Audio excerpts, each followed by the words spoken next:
Outside Antioch, the First Crusade stalls.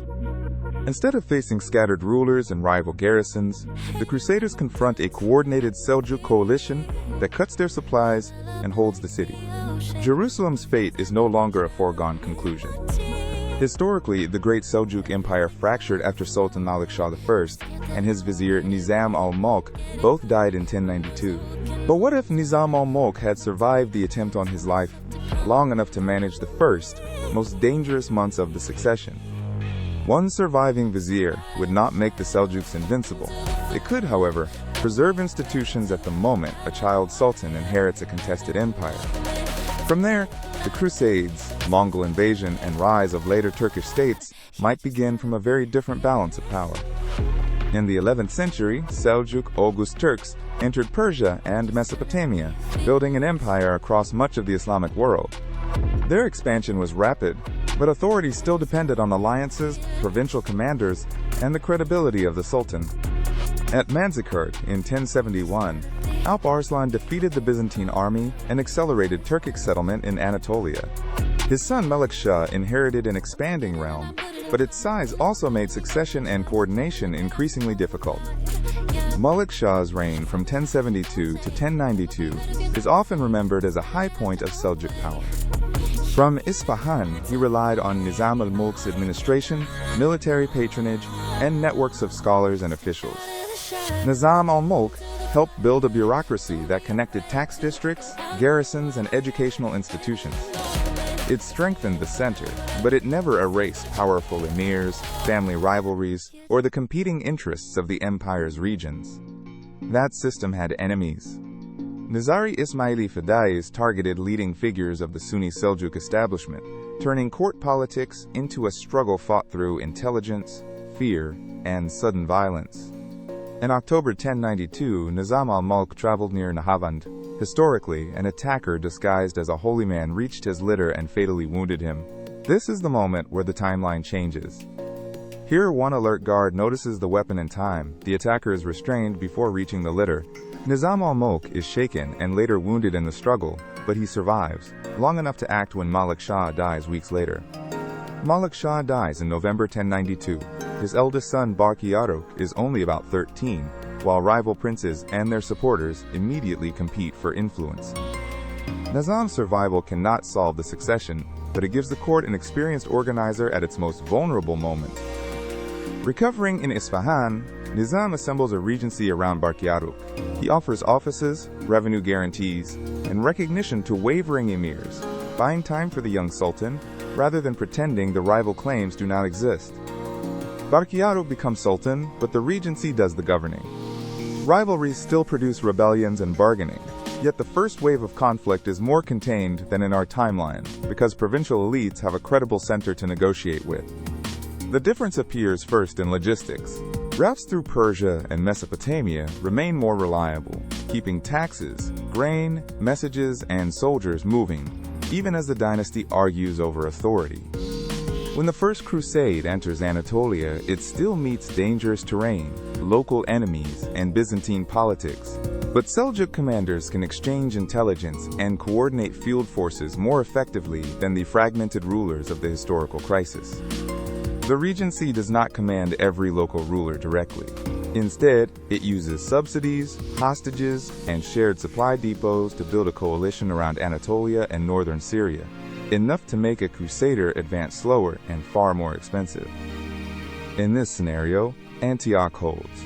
A coordinated relief force threatens the crusaders' supply line while the defenders remain provisioned, forcing the expedition to abandon its long siege before it can turn the city into a Latin base. Without Antioch as a secure base, a drive to Jerusalem becomes much harder to sustain. Some crusaders may still reach the coast or return to Byzantine territory, but the political conditions for the Latin states of our timeline are badly weakened. Over the next decades, the survival of the regency creates a precedent. Succession must be managed through councils, provincial bargains, and durable institutions. Anatolia is not uniformly controlled, but Seljuk influence remains stronger and more connected. Later sultans cannot eliminate powerful governors, yet they prevent many Atabegates from becoming fully independent dynasties. The empire becomes more federal in practice. Strong provinces, but recurring assemblies and fiscal ties to the Sultan's court. With longer institutional continuity, cities such as Isfahan can continue investing in irrigation, caravan routes, schools, and astronomy. The result is not uninterrupted prosperity, but a wider capacity to recover after local shocks. Then, the Mongols arrived from the east. In our timeline, the Mongol assault shattered Khwarezmian power and opened Iran to further conquest. A surviving Seljuk state would face the same strategic problem: how to resist a mobile enemy without scattering its own forces. This alternate Seljuk state can call on integrated provincial contingents and protected depots, but that does not guarantee victory. Its advantage is the ability to defend in layers, deny easy supplies, and negotiate with neighboring powers before the first cities fall. The fighting across Iran is still catastrophic. Mongol mobility and siege expertise inflict enormous pressure, while Seljuk armies trade space for time. The plausible outcome is not a Mongol defeat, but a slower and more contested Western campaign. To the northeast, a Khwarezmian court remains a wary rival rather than a guaranteed friend. Faced with the Mongols, both sides agree to limited intelligence sharing and frontier coordination, an uneasy wartime arrangement that could break under pressure. The Mongols may still take major cities and devastate the east. But a delayed campaign changes decisions elsewhere. More resources remain tied down in Iran, more refugees move west, and the timing of later invasions becomes less predictable. The Seljuk core survives as a diminished Western Iranian and Anatolian state, not as an untouched empire. Damaged cities, displaced communities, and costly concessions force rulers to rebuild their authority one province at a time.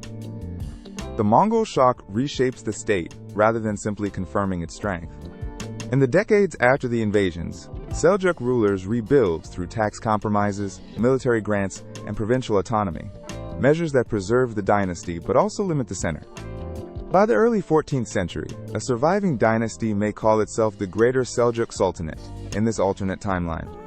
It is a major regional power, but its borders are negotiated, and its governors retain leverage won during the long recovery.